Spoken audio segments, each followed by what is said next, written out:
Okay, here we are back after break. Man, those holes look good, don't they? Yeah, but I don't want to have to do them again. So,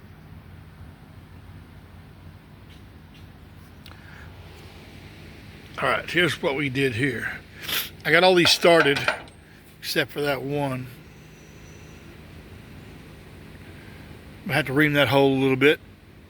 But maybe what the solution would be to move the holes up 16th or an 8th in CAD. I mean, it's not going to change anything. Maybe an 1/8 of an inch, but that's it.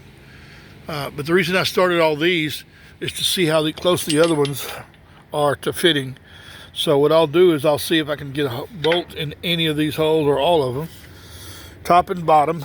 And once I can do that with these, I'll the ones that won't take a bolt, I'll mark and go back and ream, and then I'll do the other side, and then the boxes should fit. So basically, for this to work right, I'm going to need to tighten all those, because that's how they're going to be done on the end. So got to go inside and get my zip gun and bring a tool out here to ream that hole, because that reamer's not going to do it with that hole. I'll have to ream it with something else. All right, so let's do that. Okay. Brought zip gun, random grade 2 or whatever washers, reamer tool. I don't even know where that reamer tool came. It just came from, just showed up in my shop. Somebody brought it and left it. I don't know, my kid maybe. And I brought the other mount. This is the mount for the other side. This one's already been cleaned up. Okay, so I made these mounts from tabs. These tabs right here that were obsolete. I changed the shape of these for the other cross member, and these were not needed, but these were right for this job. So what I'll do is I'll take measurements off of this, draw this in CAD, make any changes. I might want to make the back bracing a little taller, or just make back go straight across with three holes in it where it looks cooler, you know.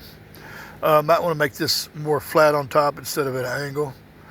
Hell, I might cut those off, cut that off and make it go straight across there before I finish these out to make them look cooler. Anyways, I brought the other one out here too, but I didn't clean this one up yet, I don't think. No, I hadn't cleaned that one up yet. So,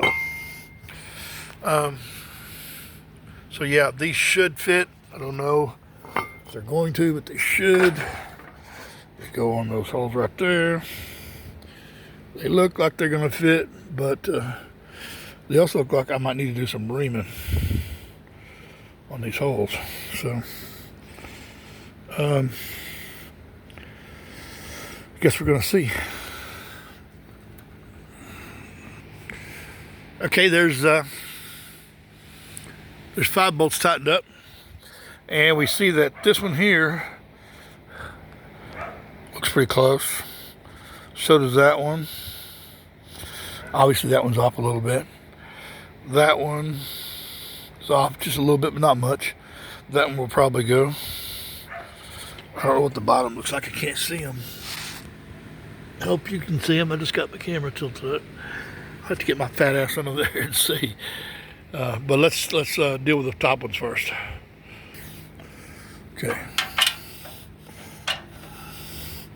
I can feel it starting in the threads, but I can also feel it touching the side. So that one there, nope. That one there, nope. Not, that hole's too small. That one there, it's right up against this edge right here. So I'll have to ream that one too. So all of these have to be reamed. That's a hole that's not used. So I don't even need to mark those with the gray Sharpie. I just need to ream them all. So we get my ass under the bottom and look at the bottom, but I'm gonna have to blow all this stuff out of the way before I get under there. Dangdo leaf blower comes in handy. Blew away all the leaves and all the metal shavings. There's some on the ground, I'm sure. But let's get our ass under here and see. What we can see. All right, that hole right there looks like that's not gonna work. And neither is that one.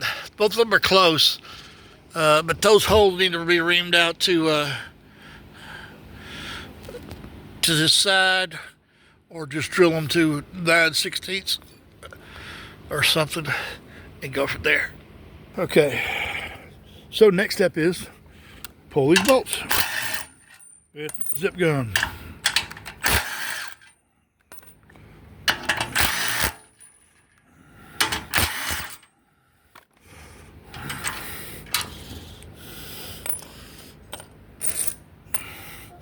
Got all my bolts and stuff here, but you can see I don't have enough bolts to build this project, so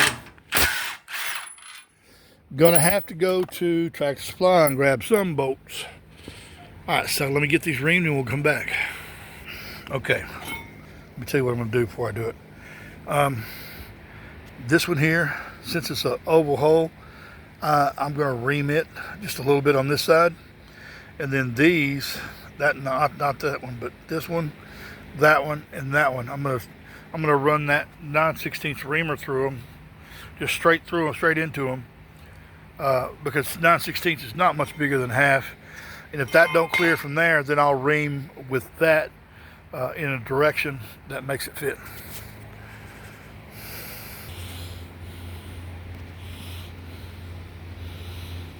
One hole, next one. Okay, I got all the holes reamed. Oh wait, no I don't. I don't have that one reamed. Oh yes I do. Damn. Nope, I don't. I thought I hit that, but I guess I didn't. You see, I'm kind of absent-minded sometimes, guys, especially when I'm in a hurry. Okay, there we go with that. Now I reamed the bottom ones too. So I reamed the bottom ones with the drill right there, 9/16. Then I reamed that one with that tool there. It goes pretty fast. It's got a reamer bit on it. That's a tool I use to ream out the end of the tube on the rear tube of the lower control arms, where that threaded bung goes inside. I have to get that threaded bung to fit good, and the tube can be a little tilted one way or another, just a little bit, and offset, but that hole needs to be threaded. The threads need to be in line with that bushing that's on the bottom right here when it mounts in the truck. So even if the tube's just a hair crooked, the bung is welded in straight. So that's what I use that for, to ream the inside of that before I weld those in. And those are 1/2 inch at the moment, but I'm going to step up to using a 9/16 threaded bung on those, because the factory stud on the back of those factory arms is 14 millimeter, which is really, really close. And then that would make it to where everybody who makes that aftermarket rear arm mount would fit that 14 millimeter stud. Okay, so let me try to test fit this box again. Okay, then I'm going to go over something else for you guys that have an 80 to 96 frame. I'm told the 80 to 96 frame is the same all along in here. But if I see one that's not, then I'll have to figure out the line of demarcation and year range, and make a note of it so we can make a different frame box. But on the body style like this, which will be 80 to whatever, should be 80 to 96, but I don't know. There are 3 holes here on the outside of the frame. That one, there's one behind here, you can barely see it. See it right there? And there. Remember I told you I'm going to move these 6 holes forward, probably, I don't know, 8 3/16, maybe even a quarter.